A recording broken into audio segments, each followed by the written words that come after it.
நாயன் 75 மாண்புமிகு உறுப்பினர் சே ராஜேஷ்குமார் மாண்புமிகு உணவு மற்றும் உணவுப் பொருள் வழங்கல் துறை அமைச்சர் அவர்கள்.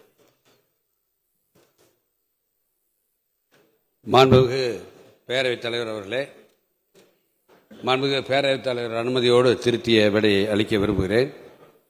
தமிழ்நாட்டில் மொத்தமுள்ள 37,299 முழு நேர மற்றும் பகுதி நேர நியாய விலைக் கடைகள் அனைத்திலும் புகார் பதிவேடுகள் பராமரிக்கப்பட்டு வருகின்றன. கட்டணமில்லா தொலைபேசி எண் 1967 மற்றும் 1800 425 5901 என்ற எண்ணிலும் பொதுமக்கள் தங்கள் புகார்களை தெரிவிக்கலாம்.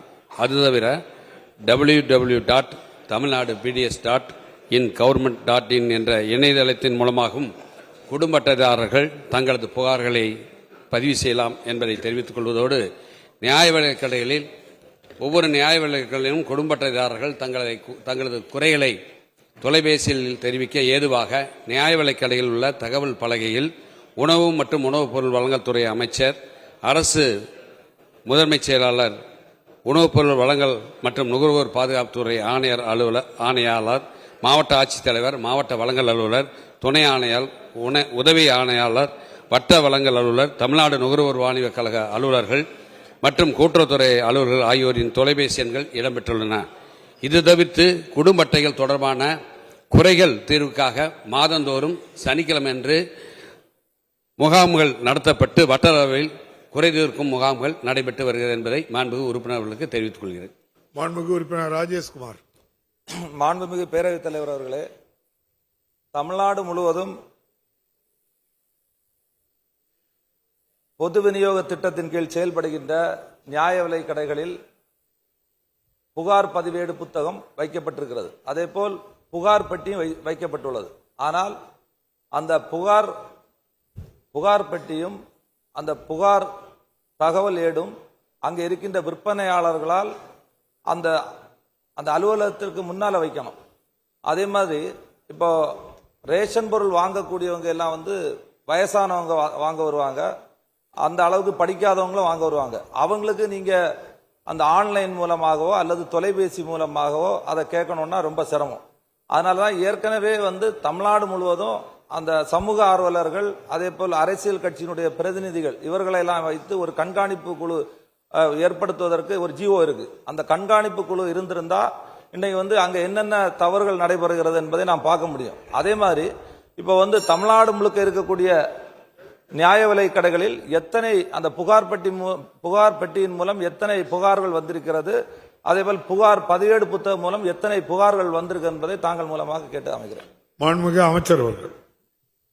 மாண்புமிகு பேரவைத் தலைவர்களே, நான் ஏற்கனவே இது சம்பந்தமாக உங்களுக்கு முதலில் பதில் சொன்னேன். மாண்புமிகு உறுப்பினர்கள், புகார் பெட்டி இருக்கிறது, ஆனால் அந்த விற்பனையாளர் அதை பொதுமக்களுக்கு தெரிகின்ற வகையில் அதை வைப்பதில்லை என்று சொல்லியிருக்கார். அதை அனைத்து நியாய விலைக் கடையில் இருக்கின்ற விற்பனையாளர்களே சொல்லி, சம்பந்தப்பட்ட அலுவலகத்திலே சொல்லி, பொதுமக்கள் தெரிகின்ற விதத்திலே புகார் பெட்டிகள் அங்கே முறையாக பராமரிக்கப்படும் என்பதை இந்த நேரத்தில் நான் தெரிவித்துக் கொள்கிறேன். அதே மனு எழுதி கொண்டு சொல்ற பெட்டிஷன்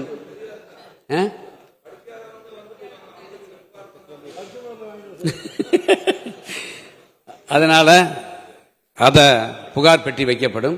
அதே மாதிரி இல்லாட்டி அவங்க குடும்பத்தில் ஆராய்ச்சி சம்பந்தப்பட்ட அலுவலர் இருந்தாங்க கூட படிக்க தெரிஞ்சிருந்தா எழுதி அந்த பெட்டி புகார் பெட்டியில் மனு போட்டால் அதுக்கு உரிய நடவடிக்கை ஏன்னா நான் குறிப்பிட்ட அத்தனை அலுவலர்களும் அதை ஆய்வு செய்தார்கள். அவர்கள் அதை ஆய்வு செய்து உரிய நடவடிக்கை எடுப்பார்கள்.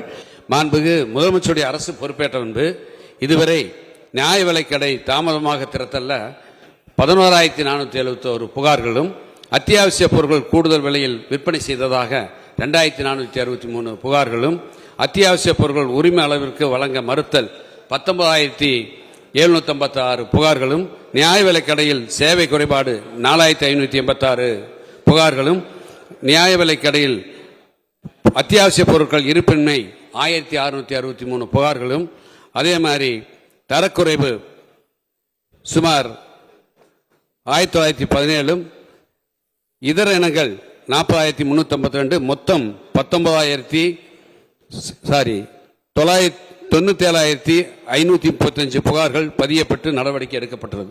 அதே மாதிரி புகார் பதிவேடு வழியாக பெறப்பட்ட புகார்கள் 875.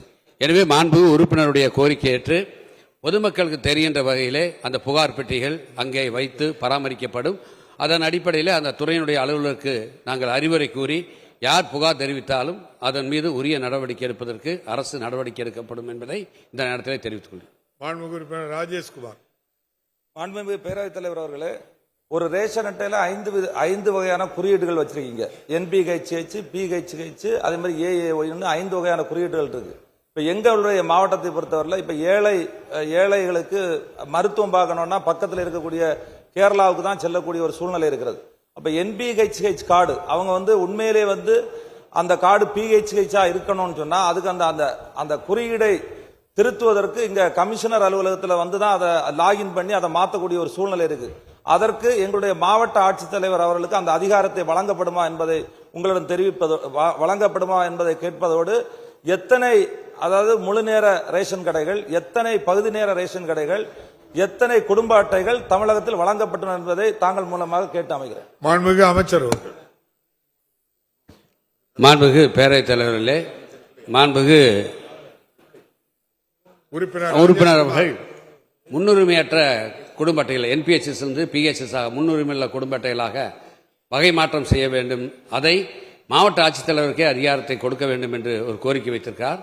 அந்த மொத்த தரவுகள் தமிழ்நாட்டில் இருக்கின்ற அத்தனை மாவட்ட குடும்ப அட்டையினுடைய எண்ணிக்கை தரவுகள் எங்களுடைய நுகர்வோர் பாதுகாப்பு ஆணையர் அலுவலகத்தில் தான் இருக்கிறது.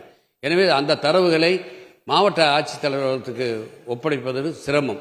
எனவே நீங்கள் எந்தெந்த குடும்ப அட்டைகளை வகை மாற்றம், முன்னுரிமையற்ற குடும்ப அட்டைகளை முன்னுரிமையுள்ள குடும்ப அட்டைகளாக வகை மாற்றம் செய்ய விரும்புகிறீர்களோ அதை பட்டியலிட்டு கொடுத்தால் அதை மாற்றம் செய்வதற்கு அரசு தயாராக இருக்கிறது என்பதை இந்த நேரத்தில் தெரிவித்து, உங்கள் மாவட்டத்தில் சுமார் நிறைய குடும்ப அட்டைகள் இன்றைக்கி கன்னியாகுமரி மாவட்டத்தை பொறுத்தவரை மொத்தத்தில் தமிழ்நாட்டை பொறுத்தவரை இதுவரை 52,78,943 பயனாளிகள், 16,08,675 முன்னுரிமையற்ற குடும்ப அட்டைகள் முன்னுரிமையுள்ள குடும்ப அட்டைகளாக வகை மாற்றம் செய்யப்பட்டிருக்கிறது. கன்னியாகுமரி மாவட்டத்தில் 50,934 முன்னுரிமையற்ற குடும்ப அட்டைகள் முன்னுரிமையுள்ள குடும்ப அட்டைகளாக வகை மாற்றம் செய்யப்பட்டிருக்கிறது. கடைகளை பற்றி சொன்னார், ஏற்கனவே மாண்புமிகு கூட்டுறவுத்துறை அமைச்சர் சொன்னார். முழு நேர கடைகள், பகுதி நேர கடைகள் மாண்புமிகு முதலமைச்சர் அரசு பொறுப்பேற்ற முன்பு சுமார் 3000க்கும் மேற்பட்ட கடைகள் பிரிக்கப்பட்டிருக்கிறது என்பதை இந்த நேரத்தில் தெரிவித்து, அதே மாதிரி இது குடும்ப அட்டைகளை பற்றி எத்தனை குடும்ப அட்டைகள் வழங்கப்பட்டிருக்கிறது என்று சொன்னார்கள். மாண்புமிகு முதலமைச்சருடைய அரசு பொறுப்பேற்ற முன்பு தமிழகத்தில் இதுவரை மாண்புமிகு முதலமைச்சருடைய அரசு பொறுப்பேற்ற முன்பு 7/5/2021 முதல் இதுவரை சுமார் 18,09,677 புதிய குடும்ப அட்டைகள் வழங்கப்பட்டுள்ளன. தமிழ்நாட்டில் இன்று வரை புழக்கத்தில் 2,25,59,224 குடும்ப அட்டைகள் புழக்கத்தில் உள்ளன. 51,327 விண்ணப்பங்கள் ஏற்கப்பட்டு அதற்கு புதிய அட்டைகள் அச்சடிக்கும் பணி இன்றைக்கு நடந்து வருகிறது. அதோடு 1,67,795 விண்ணப்பங்கள் பரிசீலனை இருக்கிறது. அந்த விண்ணப்பங்களையும் பரிசீலனை செய்து விரைவிலே குடும்ப அட்டைகள் வழங்குவதற்கு துறை நடவடிக்கை எடுக்கப்பட்டு வருகிறது. கன்னியாகுமரி மாவட்டத்தில் மட்டும் 37,224 குடும்ப அட்டைகள் வழங்கப்பட்டுள்ளன. 1,330 குடும்ப அட்டைகள் அச்சில் உள்ளன. 2,428 விண்ணப்பங்கள் ஆய்வில் உள்ளன என்பதை மாண்புமிகு பேரவைத் தலைவர் மூலமாக மாண்புமிகு உறுப்பினர்களுக்கு நான் தெரிவித்துக் கொள்கிறேன். மாண்புமிகு உறுப்பினர் பெரிய செந்தில்நாதன்.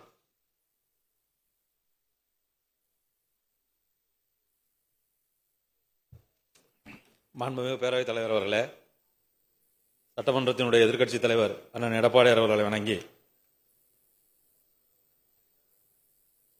உணவுத்துறையின் மூலமாக கொள்முதல் செய்யப்படுகிற லெவின் மூலமாக கொள்முதல் செய்யப்படுகிற நெல்லை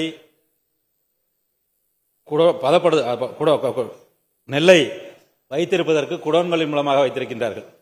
அரிசி ஆலைகளிலே இருக்கக்கூடிய சைலோ என்ற தானியங்கி கிட்டங்கி அமைப்பதன் மூலமாக ஒரு சைலோவிற்கு 2,500 டன் வரை கிட்டத்தட்ட 50,000 மூடைகள் வரை சேமிக்க இயலும். அதனுடைய மதிப்பு 2 கோடி ரூபாய்க்குள்ளாகத்தான் வரும். ஒவ்வொரு தமிழ்நாட்டில் இருக்கக்கூடிய ஒவ்வொரு ஊராட்சிகளிலும் இந்த சைலோ என்ற தானியங்கி கிட்டங்கி அமைக்க இந்த அரசு முன்வருமா என்பதை மாண்புமிகு அமைச்சர் அவர்களை தங்கள் வாயிலாக கேட்டுக்கொள்ள விரும்புகின்றேன். மாண்புமிகு அமைச்சர். மாண்புமிகு பேரவைத் தலைவர்களே, மாண்புமிகு முதலமைச்சருடைய அரசு பொறுப்பேற்ற என்பதுதான் திறந்த வெளியிலே நெல் எங்கும் இருக்கக்கூடாது, ஒரு நெல்மணி கூட மழையில் நலையக்கூடாது என்பதற்காக சுமார் 400 கோடி ரூபாய் நிதி ஒதுக்கி சுமார் 3,33,000 மெட்ரிக் டன் இன்னைக்கு அதாவது திறந்த வெளியில் இருக்கின்ற நெல்லையெல்லாம் சேமித்து வைப்பதற்காக செமி குடோன்கள் கட்டப்பட்டிருக்கிறது. அதே போல மாண்புமிகு உறுப்பினர்கள் சைலோ வேண்டும் என்று ஒரு கோரிக்கை வைத்திருக்கார்கள். இப்ப நடைபெற்ற மாண்புமிகு வேளாண் உழவர் நலத்துறை மானிய கோரிக்கையில் கூட மாண்புமிகு முதலமைச்சர் அவர்கள் டெல்டா மாவட்டங்கள் டெல்டா அல்லாத மாவட்டங்களிலே சுமார் 480 கோடி ரூபாய் நிதி ஒதுக்கி செமிகுடோன் கட்டுவதற்கு இன்றைக்கு உத்தரவு வழங்கியிருக்கிறார்கள். குறிப்பாக நான் இந்த நேரத்தில் கேள்வி நேரத்தில் குற்றச்சாட்டு சொல்லக்கூடாது. ஏற்கனவே மயிலாடுதுறை மாவட்டத்தில் எருக்கூரில் 2019 உங்களுடைய ஆட்சி காலத்திலே சைலோ 16 சைலோ ஒவ்வொன்றும் 3,300 மெட்ரிக் டன் கொள்ளளவு கொண்ட 16 சுமார் 50,000 மெட்ரிக் டன் கொள்ளளவு கொண்ட சைலோ கட்டப்பட்டு அதை எப்படி செயல்படுத்தலாம் என்பதற்கு கூட அதை நீங்கள் அந்த காலகட்டத்திலே செயல்படுத்தவில்லை. அதனால இன்னும் அதை நடைமுறைக்கு வராமல் இருக்கிறது என்பதை மாண்புமிகு உறுப்பினர்களுக்கு நான் தெரிவித்துக் கொள்கிறேன். அதற்கான ஆய்வுப் பணியை கடந்த நான் ஆட்சிக்கு வந்தவுடனே நான் அந்த இடத்துக்கே சென்று அதை தொடர்ந்து அதை கண்காணித்து வருகிறேன். எனவே பஞ்சாப் போன்ற மாநிலங்களில் இது நல்ல முறையாக வெற்றிகரமாக நடைபெற்று, ஹரியானா போன்ற மாநிலங்களில் வெற்றிகரமாக நடைபெற்று வருகிறது. எனவே மாண்புமிகு உறுப்பினர்களுடைய கோரிக்கை மாண்புமிகு முதலமைச்சருடைய கவனத்துக்கு எடுத்து சென்று வருகின்ற காலத்திலே அது பரிசீலனை செய்யப்படும் என்பதை இந்த நேரத்தில் தெரிவித்துக் கொள்கிறேன். செய்திகளை உடனுக்குடனும் துல்லியமாகவும் தெரிந்து கொள்ள சப்ஸ்கிரைப் பண்ணுங்க.